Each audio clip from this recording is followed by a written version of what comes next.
علی نبی وآلہ وصحبہ وبارک وسلم۔ قال اللہ تعالی وتبارک فی القرآن المجید والفرقان الحمید فی شان حبیبہ مخبرا وآمرا ان اللہ وملائکتہ یصلون علی النبی یا ایہا الذین آمنوا صلوا علیہ وسلموا تسلیما۔ اللہم صلی علی سیدنا و مولانا محمد معدن الجود والکرم صلاۃ و سلاما علیک یا سیدی یا رسول اللہ وعلی آلک و اصحابک یا حبیب اللہ۔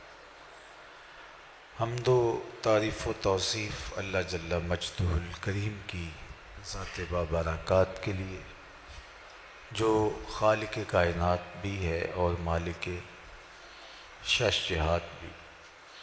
اللہ جل وعلا کی حمد و ثنا کے بعد رسول رحمت، شفیع معظم، نبی محتشم حضور ختم المرتبت صلی اللہ علیہ وآلہ وسلم کے حضور ناز میں اپنی عقیدتوں، ارادتوں اور محبتوں کا خراج پیش کرنے کے بعد واجب الاحترام ذوی الاحتشام عالی مرتبت ذی وقار علماء کرام، سامعین، حاضرین، جیسا کہ آپ سب کے علم میں ہے کہ یہ موسم رحمت ربیع الاول اپنی تمام توانائیوں کے ساتھ جلوہ گر ہے، اور حضور کے ذکر کی خوشبو کراں تا بکراں پھیلی ہوئی ہے۔ اتنا تذکرہ ہم نے کسی کا ہوتے دیکھا نہیں جتنا میرے حضور کا ہو رہا ہے۔ میرے امام نے کہا تھا، کان جدھر لگائیے تیری ہی داستان۔ گھر گھر انہی کی باتیں ہیں، ہر لب پہ انہی کی نعتیں ہیں۔ عقیدتوں کے چراغ ہیں کہ روشن ہیں، محبتوں کی خوشبو ہے کہ پھیلتی چلی جا رہی ہے۔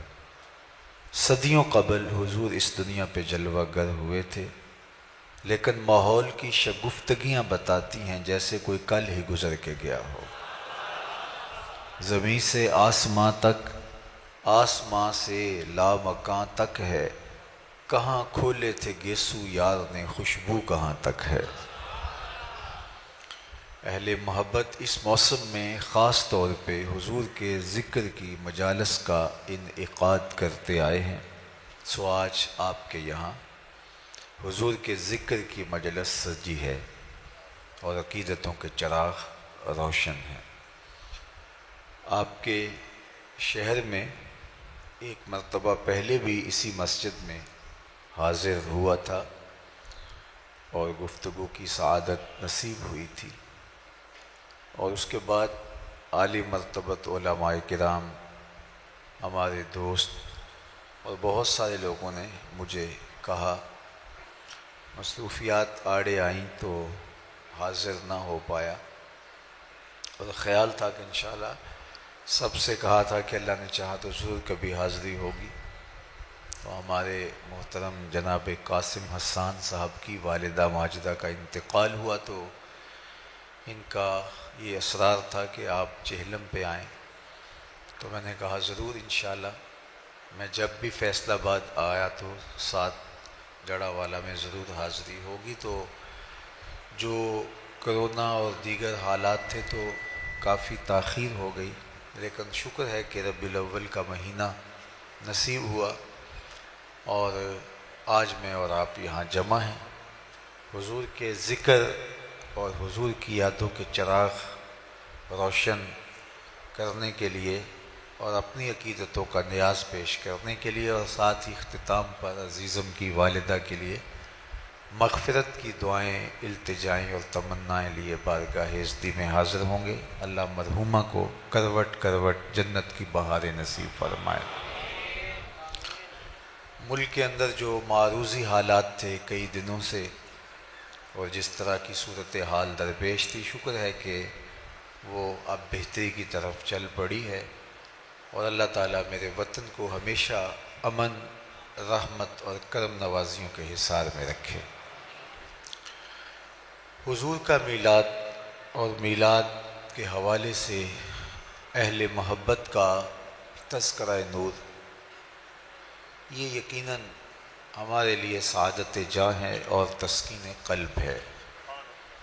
اور یہ مجلس رحمت آپ ہی بپا کیے ہوئے نہیں، صدیوں سے حضور کے نام کی مجالس کا انعقاد ہوتا آیا ہے، اور اہل ایمان حضور کے ذکر سے اپنے قلوب کی تسکین کا ساماں کرتے آئے ہیں۔ شیخ مہدی الفاسی مطالع المسرات شرح دلائل الخیرات میں لکھتے ہیں، حضور کا ذکر سن کر جس شخص کے کلیجے میں ٹھنڈ نہیں پڑتی، اس کے سینے میں دھڑکنے والا دل کسی مومن کا دل ہی نہیں ہو سکتا۔ یہ ہو ہی نہیں سکتا کہ ان کا ذکر ہو اور قرار باطن نصیب نہ ہو۔ میرے شہر کے ایک پنجابی شاعر نے کہا تھا، تینوں سینے دی میں ٹھنڈ آکھاں، تینوں سینے دی میں ٹھنڈ آکھاں، شہد گلاب تے کھنڈ آکھاں، تینوں نبیاں دا میں لاڑا آکھاں، تیرے ہجر دے وچ میں ہاڑا آکھاں۔ تو ان کا ذکر یقیناً اہل ایمان شروع سے کرتے ہیں، اور یہ ہمارا دستور عمل بھی ہے، یہ طرز حیات بھی ہے، تسکین قلب اور قرار باطن کا ذریعہ بھی ہے، اور ہمارے بڑوں کی سنت شروع سے یہ چلی آ رہی ہے۔ پہلے میں آپ کو ایک محفل میں لیے چلتا ہوں جس کو منعقد ہونے کے لیے مسجد نبوی کا صحن نصیب ہوا۔ آپ تو یہاں بیٹھ کے مجلس میلاد کر رہے ہیں، لیکن جس میلاد کی محفل کی طرف میں آپ کی توجہ مبذول کرنا چاہتا ہوں وہ مسجد نبوی کے صحن میں بپا تھی۔ عقیدتوں کے چراغ روشن تھے، محبتوں کی خوشبو پھیل رہی تھی، اور حضور حجرہ انور میں تھے کہ وہاں سے اٹھے اور خرامہ خرامہ مجلس میں آ پہنچے۔ لوگ بیٹھے ہوئے تھے تو فرمایا، ما اجلسکم، صحابہ تمہیں کس چیز نے بٹھایا ہے، کیوں بیٹھے ہو، مقصد جلوس کیا ہے؟ تو انہوں نے برجستہ جواب دیا، جلسنا نذکر اللہ وَنَحْمَدُهُ عَلَى مَا هَدَانَا لِدِينِهِ وَمَنَّ عَلَيْنَا بِكَ۔ ہمارے بیٹھنے کا مقصود یہ ہے کہ ہم اللہ کی حمد بول رہے ہیں، اس کا شکر ادا کر رہے ہیں اس بات پر کہ اس نے ہمیں ہدایت دین دی اور آپ کی شکل میں اپنا کرم ہمیں نصیب فرمایا۔ آپ جو مل گئے، اس پر ہم اللہ کا شکر ادا کرنے کی مجلس بپا کیے ہوئے۔ میں آپ سے پوچھوں کہ آپ یہاں کیوں بیٹھے؟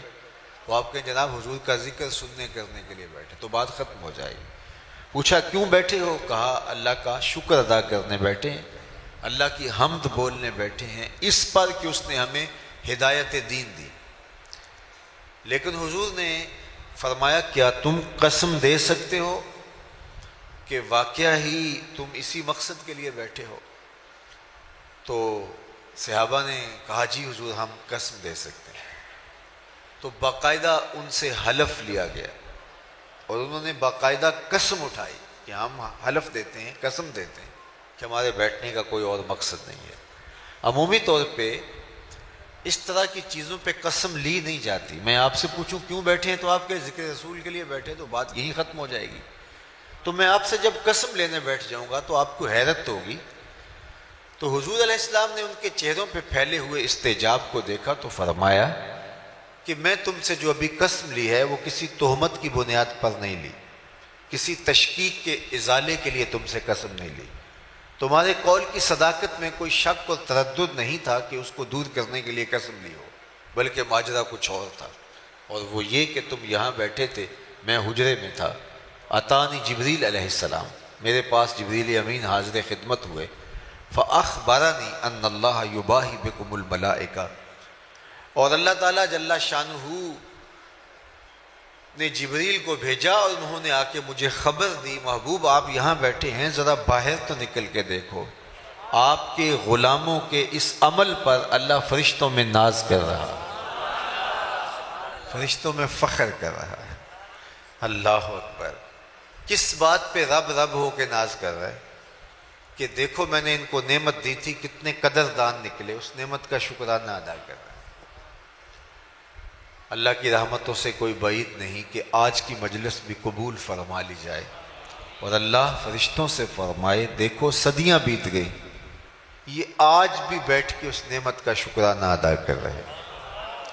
باقی جہاں تک حق کے شکر کی بات ہے تو یہ ایک دن کا محفل میلاد، ایک شب کی محفل میلاد، ایک مہینے میں محافل کا تسلسل، یہ حق کے شکر ادا نہیں کر پاتا۔ ساری زندگی بھی پیشانی سجدے میں رکھ دیں، اس نعمت عظمیٰ کا پھر بھی شکریہ ادا نہ ہو پائے۔ اس لیے کہ اللہ نے حضور علیہ السلام کی صورت میں اتنا بڑا انعام ہمارے اوپر کیا۔ میں تو یہ بات کہتا ہوں کہ ہمارے بدن پہ اتنے بال نہیں ہیں جتنے رسول اللہ کے احسانات ہیں۔ ہمارا بال بال قرض رسالت میں جکڑا ہوا ہے۔ ہمیں ان کے لائے ہوئے طریق کو، ان کی سنت کو، ان کے نظام شریعت کو عملاً اپنے اوپر نافذ کرنا پڑے گا، اور ہمارا طرز عمل، ہماری زندگی، ہمارے شب و روز، ہمارے لہجے، ہمارا اٹھنا بیٹھنا، نشست و برخاست گواہی دے کہ یہ حضور علیہ السلام کا غلام ہے۔ میرے استاد فرمایا کرتے تھے یہ نہ ہو کہ لوگ تمہیں پوچھیں تم کون ہوتے ہو، تم مذہب کا حوالہ پیش کرنے کے لیے کارڈ پیش کرو، یہ دیکھو مذہب کے خانے میں اسلام لکھا ہے۔ فرمایا کرتے تھے صاحب نہ کسے پوچھنا پڑے، نہ تمہیں بتانے کی نوبت آئے، تمہاری وضاقتہ، طرز زندگی، انداز معاشرت، تمہارا کیا ہوا وعدہ، تمہاری گفتگو، تمہارے لہجے کی مٹھاس، تمہارا انداز تکلم، تمہارے زندگی کے اسلوب اور طور طریقے ایسے ہوں، تم دور سے چلے آ رہے ہو، لوگ کہیں وہ دیکھو حضور کا غلام آ رہا ہے۔ نور آنکھوں میں تو چہروں پہ اجالے ہوں گے، مصطفیٰ والوں کے انداز نرالے، دنیا میں بھی ان کے دم سے مقدر چمکا، محشر میں بھی ان کی رحمت کے حوالے ہوں گے۔ تو اگر ہم ساری زندگی شکریہ ادا کرتے رہیں پھر بھی حق کے شکر ادا نہ ہو، خدا شناسی تو بڑی دور کی بات ہے، ہم خود شناس بھی نہ ہوتے اگر حضور نہ آتے، ہمیں تعقل ذات بھی نصیب نہ ہوتا، من کا عرفان بھی نہ ملتا، خود ہی سے آگہی نہ ملتی، ہمیں یہ بھی نہ پتہ ہوتا کہ ہم کون ہیں۔ اور مجھے بتاؤ جس کو یہ بھی پتہ نہ ہو کہ میں کون ہوں، اس کے پلے ہوتا کیا ہے؟ اقبال نے کہا تھا اپنے من میں ڈوب کر پا جا سراغ زندگی، تو اگر میرا نہیں بنتا نہ بن، اپنا تو بن۔ اور جو اپنا بھی نہیں، جس کو پتہ ہی نہیں کہ میں کون ہوں، 22ویں گریڈ کا افسر ہو اور درجہ چہارم کے ملازم کو سلوٹ کر رہا ہو، تو لوگ کہیں اس کو پتہ ہی نہیں ہے کہ اس کا منصب کیا ہے۔ اشرف المخلوقات ہو، وَلَقَدْ كَرَّمْنَا بنی آدمہ کا تاج سر پہ سجا ہوا ہو، مسجود الملائکہ ہو، مقصود کائنات ہو، لیکن وہ مٹی کے مادوں کے چرنوں میں اپنی پیشانی کا تقدس پامال کر رہا ہو، وہ پتھر کے اصنام کو اپنا معبود مان رہا ہو، تو بتائیے کہ پھر وہ کھڑا کہاں ہے؟ انسان کی تاریخ اتنی شرمناک ہے، اس نے اجرام فلکیہ کو، اس نے مظاہر فطرت کو، بہتے پانیوں کو، جلتی آگ کو، چلتی ہواؤں کو، حشرات الارض کو، چوپایوں کو، بلکہ یہ مچھلی پکڑنے کے لیے کانٹے کے ساتھ جو کیچوا لگایا جاتا ہے، اس نے اس کو بھی اپنا معبود مانا ہے۔ ایک زمانہ انسان پہ ایسا بھی گزرا ہے کہ اس نے حشرات الارض اور کیڑوں مکوڑوں، سانپوں اور بچھوؤں کو اپنا خدا مانا، تو اسے پتہ ہی نہیں تھا کہ میں کون ہوں۔ جو چیزیں اس کی خدمت کے لیے بنائی گئی، نوکری کے لیے بنائی گئی، هو الذی خلق لکم ما فی الارض جمیعا، اس پہ شاہد عادل ہے کہ کائنات کا چرخ تو انسان کے گرد گھوم رہا ہے، لیکن یہ درختوں کو، حشرات الارض کو، سواریوں اور جانوروں کو اور مظاہر فطرت کو اپنا معبود سمجھ رہے ہیں۔ حالانکہ درخت اس لیے پیدا کیے گئے تھے اسے آکسیجن فراہم کریں، اسے چھاؤں دیں، اس کو پھل فراہم کریں، اس کے ایندھن کے کام آئیں، یہ ان کو اپنا معبود سمجھ رہے ہیں۔ اجرام فلکیہ اس کی راہوں میں روشنی اجالنے کے لیے، اس کے ذوق نظارہ کی تسکین کے لیے پیدا کیے گئے تھے، یہ ان کے سامنے ماتھا ٹیک رہے ہیں۔ یہ پتھر، یہ اصنام، یہ ساری اس کی خدمت کے لیے چیزیں پیدا کی گئی تھی، یہ جانور اس کی سواری کے لیے، اس کی بار برداری کے لیے، دودھ اور غذائی ضروریات کی فراہمی کے لیے پیدا کی گئی تھی، یہ ان کو اپنا معبود سمجھ رہے ہیں۔ یہ تو حضور نے آ کے بتایا یہ تیرے معبود نہیں ہیں، یہ تیری دہلیز کے نوکر ہیں۔ نہیں تو دیکھ چاند کو پوچھتا ہے، معبود سمجھتا ہے، یہ دیکھ انگلی اٹھتی ہے اور وہ ٹکڑے ہو کے قدموں میں آتا ہے۔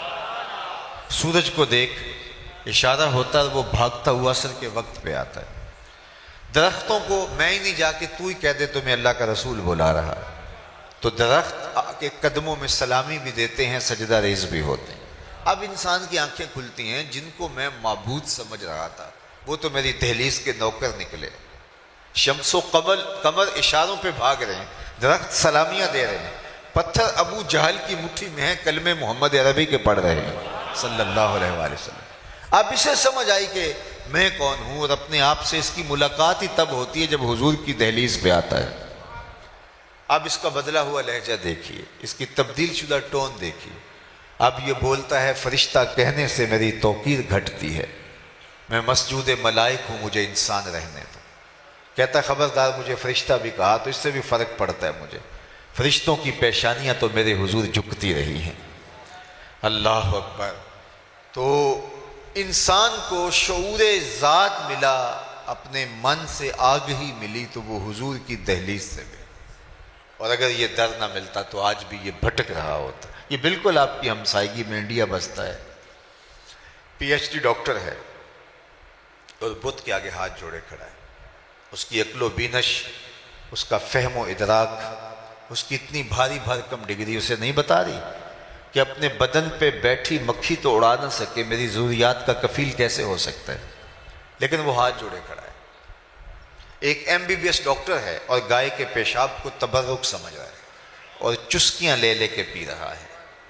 اس کی طبیعت میں کوئی نفاست نہیں ہے جو فیصلہ دے کہ یہ ایک جانور کا بدبودار فضلہ ہے، اور اس کی طبیعت میں کوئی ایسی چیز نہیں کہ اس کو اس سے تعفن محسوس ہو، اس کی طبیعت میں تقدر آئے۔ تو وہ اتنا پڑھا لکھا ہونے کے باوجود بھی شعور کی پستیوں میں گرا ہوا ہے کہ ایک جانور کے فضلے کو تبرک سمجھ رہا ہے۔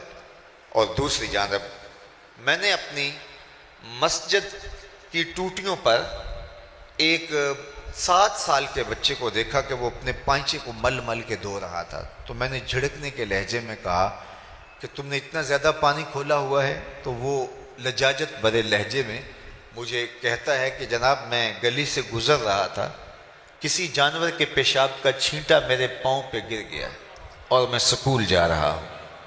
میں حیرت میں ڈوب گیا کہ اس ڈاکٹر کو تو سمجھ نہیں آئی، اس 7 سال کے بچے کا شعور اور اس کے اندر رکھا ہوا تقدس اتنا ہے کہ وہ پائنچے کے اوپر پیشاب کے پڑے ہوئے غیر مری چھینٹے کو بھی گوارا نہیں کر رہا، اور وہ کوئی پرانی عمر کا نہیں ہے، وہ ابھی 7 سال کا بچہ ہے، درس نظامی کا فاضل نہیں ہے کہ جس نے نجاست غلیظہ و خفیفہ کے حکام پڑھے ہوں، وہ پہلی دوسری کلاس کا طالب علم ہے۔ میں نے کہا مالک تیری قدرت کہ M B B S doctor کو سمجھ تو نہیں آئی، اس 7 سال کے بچے کو سمجھ آ گئی۔ تو اندر سے جواب آیا کہ وہ ہے ڈاکٹر، لیکن اس کے ہاتھ میں دامن حضور کا نہیں ہے، اور یہ ہے بچہ لیکن ماں نے گٹی میں پیار ہی حضور کا دیا ہے، اس لیے تقدس اس کی روح تک اتر گیا ہے۔ روشنی تو اس دہلیز سے ملتی ہے۔ سید سلیم گیلانی مرحوم نے کہا تھا کہ نہ خرد کی روشنی تھی نہ جنوں کی آگہی تھی، نہ خرد۔ یہ نعت کا اسلوب دیکھیے، آج کل تو وہ ہمارا نعتیہ کلچر بھی پتہ نہیں کہاں لڑک کے کہاں چلا گیا ہے، بٹن ٹھاں کر دیتے، بٹن ہاں کر دے اور لوگ آگے سے سبحان اللہ پکار رہے ہوتے ہیں، لیکن ذرا نعت کا یہ شعر دیکھیے، نہ خرد کی روشنی تھی نہ جنوں کی آگہی تھی، نہ خرد کی روشنی تھی نہ جنوں کی آگہی تھی، تیری رہبری سے پہلے یہ جہاں جہاں نہیں تھا، تیری رہبری سے پہلے یہ جہاں جہاں نہیں تھا، تیرے آستاں سے پہلے کوئی آستاں نہیں تھا، میں وہ زمین تھی جس کا کوئی آسمان نہیں تھا۔ تو زندگی کا سارا جمال، زندگی کی ساری روشنیاں اور زندگی کے سارے اجالے اس دہلیز سے نصیب ہوتے ہیں۔ تو انسان کو شعور اپنی ذات کا بھی ملا تو اس در سے، اس دہلیز سے، اس چوکھٹ سے نصیب ہوا، ورنہ آج بھی یہ دھکے کھا رہا ہوتا۔ اور شعور ذات الہی، توحید کا تعقل آج مجھے اور آپ کو نصیب ہے تو اسی دہلیز سے ملا ہے، ورنہ انسان تو محسوسات کا عادی ہو گیا تھا۔ اقبال نے کہا تھا خو گرے پیکرے محسوس تھی انسان کی نظر، شکوے میں خو گرے پے کرے محسوس تھی انسان کی نظر، بن دیکھے خدا کو پھر کوئی مانتا کیوں کر۔ انسان تو عادی تھا کہ وہ دیکھ کر کے چیزوں کو جن کو محسوس کرتا تھا، مبصر چیزیں تھیں، ان کو مانتا تھا۔ باقی قوم موسیٰ نے دو ٹوک نہیں کہا لن نؤمن لک حتی نری اللہ جہرا، ہم تمہیں نہیں مانیں گے جب تک اللہ کو کھلی آنکھوں سے نہیں دیکھیں۔ لیکن یہ حضور کے غلاموں نے نہیں کہا کہ ہم اللہ کو دیکھیں گے تو مانیں گے، کہا تجھے دیکھ لیا اسے دیکھ لیا۔ حضور آئینہ جمال خدا ہیں۔ من رآنی فقد رأى الحق، جس نے مجھے دیکھا اس نے اللہ کو دیکھ لیا۔ تو ایک ایسی ذات پر اتنا پختہ یقین اور اس قدر تیقن کہ گرمیوں کے سخت روزے اور زبان کانٹا بنی حل خشک ہے، اور 8 سال کے بچے نے روزہ رکھ لیا، اور ماں اس کو سمجھا رہی ہے کہ بیٹے یہ ٹھنڈا مشروب ہے پی لیجئے، کوئی نہیں دیکھ رہا، تو وہ بچہ بھی کہہ رہا ہے ماں اللہ دیکھ رہا ہے۔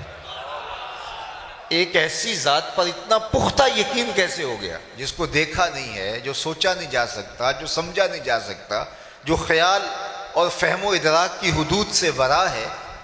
وہ اکبر الہ آبادی نے کہا تھا تو دل میں تو آتا ہے سمجھ میں نہیں آتا، میں جان گیا بس تیری پہچان یہی ہے۔ سوچنے بیٹھے تو سوچا نہ جا سکے، تولنے بیٹھے تو تولا نہ جا سکے، سمجھنے بیٹھے تو عقل بے بس ہے، خیالوں کی حدود سے وہ ورا ہے۔ تو کیسے مانے؟ نہ جوہر ہے نہ عرض ہے، تو کیسے اس کو تسلیم کرے؟ اتنا پختہ یقین ہوا کیسے؟ تو میں تمہیں ایک کہانی سناؤں۔ سوا نامی ایک شخص جا رہا تھا، اس کے ہاتھ میں گھوڑا تھا، تو حضور کی نظر پڑی تو گھوڑا پسند آ گیا، تو اس کو کہا یہ بیچتے ہو؟ اس نے کہا جی بیچتا ہوں۔ کتنے کا؟ اتنے کا، سودا طے ہو گیا۔ فرمایا تاجرانہ غرض سے تو نہیں آیا تھا، میں تو گزر رہا تھا، اچانک تمہارے سے سودا ہو گیا، تم رکو تو میں گھر سے قیمت لے کے آیا۔ اس نے کہا میں رکا ہوں۔ حضور گئے تو کسی نے اس کو کہا یہاں ٹھہرے ہوئے ہو؟ اس نے کہا کہ مسلمانوں کے نبی سے اس گھوڑے کا سودا کر لیا، تو وہ قیمت لینے گیا۔ تو اس نے کہا مجھ سے زیادہ پیسے لے لو۔ کہا میں ان سے سودا کر چکا ہوں۔ کہا کوئی گواہ تھا؟ کہا نہیں۔ کہا مکر جانا۔ اتنے میں حضور قیمت لے کے تشریف فرما ہوئے، تو سوا نے کہا کہ میں نے تو آپ کو گھوڑا بیچا ہی نہیں۔ حضور کہیں ابھی ابھی میرا تیرا سودا طے ہوا ہے۔ وہ کہے کوئی بات ہی نہیں ہوئی۔ لوگ جمع ہو گئے، ہجوم بن گیا۔ جب لوگوں کا پریشر بنا تو سوا نے سمجھا کہ صادق بھی یہ ہیں، امین بھی یہی ہیں، تو لوگ تو ان کو ہی سچا مانیں گے، مجھے تو لوگ غلط کہیں گے، میری شہرت بھی کوئی اتنی اچھی نہیں ہے۔ میرا خیال تھا کہ وہ آئیں گے، قیمت دینا چاہیں گے، میں مکر جاؤں گا، بات ختم ہو جائے گی، تو لوگ جمع ہو گئے۔ اس نے کہا اچھا جی آپ بتائیے، جب دو آدمیوں کے مابین یوں نزاع بن جائے تو آپ کی شریعت میں تصفیہ کی صورت کیا ہے؟ تو آقا کریم نے فرمایا میری شریعت یہ کہتی ہے جو مدعی ہے وہ گواہ لائے، اور اگر اس کے پاس گواہ نہیں تو والیمین علی من انکر، جو انکار کرتا ہے وہ قسم دیتے۔ اس نے کہا بات ختم ہو گئی۔ آپ کا دعویٰ ہے نا میں نے گھوڑا خریدا ہے، تو آپ گواہ لے آئیں، اور اگر آپ کے پاس گواہ نہیں ہے تو پھر آپ کی شریعت کے مطابق میری قسم بنتی ہے، تو میں قسم دے دیتا ہوں کہ میں نے بیچا نہیں۔ اب اتفاق یہ تھا کہ جب گھوڑے کا سودا ہوا تو اس وقت کوئی موقع پہ گواہ نہیں تھا، وہ مکر گیا تھا، اس کے لیے قسم دینا بھی کیا مشکل تھا۔ اس نے کہا جی ٹھیک ہے، آپ کی شریعت کے مطابق ہی فیصلہ طے ہوا، اگر آپ نے گھوڑا خریدا تو گواہ لائیے، نہیں تو مجھ سے قسم لے لیجئے۔ مجمع میں موجود حضرت خزیمہ بن ثابت انصاری رضی اللہ تعالیٰ عنہ آگے بڑھے، سینے پہ ہاتھ رکھا اور سوا سے مخاطبت کرتے ہوئے کہا گواہی مانگتا ہے، میں گواہی دیتا ہوں۔ اللہ کے رسول نے تم سے گھوڑا خریدا ہے اور جتنی قیمت میں بتا رہے اتنے میں سودا ہوا ہے۔ اب وہ مفت تو دے نہیں رہا تھا، اس نے باقاعدہ اپنی مرضی کی قیمت سے طے کیا تھا، بس زیادہ پیسوں کے لالچ میں آ گیا تھا اور مکر گیا۔ اس نے راستہ نکلنے کا پا لیا، کہا جی ٹھیک ہے میرا مطالبہ پورا ہو گیا۔ اس نے گھوڑا دیا، حضور نے قیمت دی، لوگ ہٹنے لگے، مجمع چھٹنے لگا، تو حضور نے حضرت خزیمہ کو قریب بلایا، کہا گھوڑا بھی مل گیا، بات بھی سچی، لیکن تم نے گواہی کیسے دی؟ تم تو موقع پہ تھے ہی نہیں۔ تو سنو جو حضرت خزیمہ بن ثابت انصاری نے کہا، آپ کے سینے میں ٹھنڈ پڑ جائے گی، میں تقریر یہیں بھی چھوڑ دوں تو آپ ناراض نہیں ہوں گے، اتنی خوبصورت بات ہے۔ تو حضرت خزیمہ بن ثابت انصاری رضی اللہ تعالی عنہ کو فرمایا تم نے کیسے گواہی دی؟ تم تو موقع پہ موجود ہی نہیں تھے۔ تو حضرت خزیمہ بن ثابت بولے حضور گھوڑا کیا ہے، آپ کے کہنے پہ ہم نے رب کی گواہی دے دی۔ رب کو دیکھا تھا آپ نے کہا نا، جنت اور دوزخ کی گواہی دے دی آپ نے کہا تھا، تو گھوڑا بھی آپ ہی کہہ رہے تھے۔ تو حضور نے حضرت خزیمہ بن ثابت انصاری کا ہاتھ پکڑا اور فضا میں بلند کیا، کہا جانے والوں ٹھہر جاؤ، رک جاؤ، کسی عدالت کچہری میں گواہوں کی ضرورت ہو تو میری شریعت 2 گواہ مانگتی، لیکن جہاں میرا خزیمہ ہوگا ایک کی گواہی 2 کے قائم مقام ہوگا۔ میرے امام بولے فیض پہنچا اے رضا احمد پاک کا، فیض پہنچا اے رضا احمد پاک کا، ورنہ ہم کیا جانتے خدا کون ہے؟ جو عقل و خیرت کی حدود سے ورا ہے تو اس پر یقین کیسے نصیب ہوا؟ یقین مصطفیٰ جان رحمت کی چوکھٹ سے نصیب ہوا۔ تو ساری زندگی ہم اس کا شکر ادا کرتے رہیں تو حق شکر ادا نہ ہو پائے کہ آقا کریم علیہ السلام کی وجہ سے ہمیں شعور ذات بھی ملا اور شعور ذات الہی بھی نصیب ہوا۔ ہمیں توحید کا تعقل اور نور اور ایمان اور تیقن اور یقین بھی نصیب ہوا، اور ہمیں اپنے من سے بھی آشنائی ملی۔ اور اگر یہ دولت نہ ملتی تو آج بھی ہماری پیشانی کسی بت کے آگے رسوا ہو رہی ہوتی، ہم کسی پتھر کو اپنا معبود مان رہے ہوتے۔ ایک شخص اسلام لانے کے بعد جاہلیت کی کہانی چھیڑ کے بیٹھ جاتا ہے اور کہا کہ جب میں اسلام نہیں لایا تھا تو اس دور کی 2 باتیں ہیں، ایک یاد آتی ہے تو ہنسی نہیں رکتی، ایک بات یاد آتی ہے تو آنسو نہیں تھمتے۔ کہا وہ 2 باتیں کون سی ہے؟ کہا وہ بات جو یاد آئے تو ہنسی نہیں رکتی وہ یہ ہے کہ میں نے ایک سفر پہ جانا تھا، سامان باندھا تو اس میں سفری معبود بھی رکھ لیا، لیکن سامان کافی بوجھل ہو گیا تو میں نے کہا میں تو اپنے معبود کے بوجھ تلے دب کے مر جاؤں گا، تو میں نے وہ پتھر کا خدا نکال کر کے ایک طرف رکھ دیا اور ایک آٹا گوندھ کر کے چھوٹا سا معبود تیار کر لیا، اس کو دھوپ میں رکھ کے خشک بھی کر لیا اور اپنے سامان میں رکھ لیا۔ راستے میں پوجا پاٹ بھی چلتی رہی۔ تو شاید سفر اندازہ سفر کے مطابق تھا، لیکن سفر کو 1-2 دن اوپر چلا گیا تو توشہ ختم ہو گیا۔ جب توشہ ختم ہو گیا تو پہلے تو میں نے گوارا کیا، لیکن جب انتڑیوں میں بل پڑنے لگے تو مجبور ہو کر کے میں نے سامان سے وہ آٹے کے بنے ہوئے معبود کو نکالا اور پتھر پہ رکھ کے کوٹا، پھر اس میں پانی ڈالا، پھر اس کو گوندا، پھر اس کی روٹی پکائی اور کھاتے ہوئے کہا میرے خدا اب کام نہیں آئے گا تو کب آئے گا؟ اب تو بھوک سے میری جان بھی نکل رہی ہے۔ آج اس معبود باطل کی بے بسی یاد آتی ہے تو میری ہنسی نہیں رکتی۔ کیسا معبود تھا کہ جو اپنے پجاری سے اپنا تشخص بھی نہ بچا سکتا تھا۔ اور ایک وہ بات جو مجھے یاد آتی ہے تو میرے آنسو نہیں رکتے، اور وہ بھی ایک لمبی مسافت کی کہانی ہے۔ میری بیوی امید سے تھی اور میں کئی سالوں کے لیے سفر پہ جانا تھا، واپس پلٹا تو میرے آنگن میں ایک بیٹی کھیل رہی تھی، اور میری بیوی نے اس ڈر سے کہ کہیں بیٹی کو زندہ درگور نہ کر دے تو اس کے توتلے لہجے میں میرے لیے محبت بھرے جملے رکھ دیے تھے۔ میں جو ہی گھر کی دہلیز عبور کرتا ہوں تو وہ دوڑ کر کے میری ٹانگوں سے لپٹ جاتی ہے اور یا ابتا ہو یا ابتا ہو کہہ کے مجھ سے مخاطبت کرتی ہے۔ میرے سینے میں پتھر بھی ہوتا تو پگھل جاتا، لیکن میں اس ظالمانہ سماج کی جھوٹی رسموں کا جکڑا ہوا شخص تھا۔